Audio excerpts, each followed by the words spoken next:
আমি যখন ছোট ছিলাম তখন ছোটবেলার থেকেই কিন্তু আমি আমার জেঠিদের বাড়িতে বেশি থাকতাম, মানে সবসময় ওদের বাড়িতেই খেলাধুলা করতাম।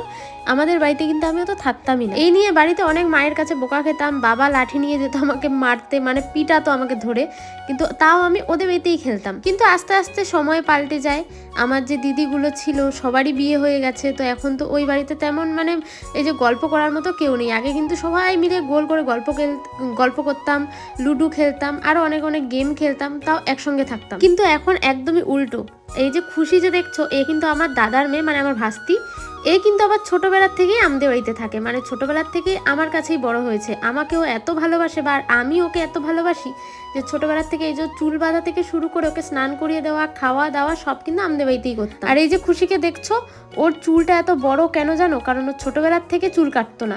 অ্যাকচুয়ালি আমিও কাটতে দিতাম না, ওর বাবা মা কাটতে চাইতো, কিন্তু আমি বলতাম না, চুলটা কেটো না প্লিজ, কারণ আমার চুলটা কেটে আমি বুঝতেছি কত খারাপ লাগে। আর এর চুলটা এখন এতটাই বড় যে আমার চুলও এর আগে মানে একদমই ফিকা পড়ে, মানে আমার চুলটা এতটাই ছোট এর কাছে।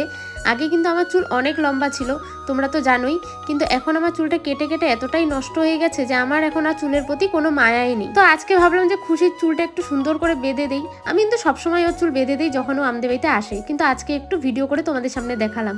আর এই যে বিনুনিটা, এটা আমি অনেক ছোটবেলার থেকেই মানে পারতাম করতে।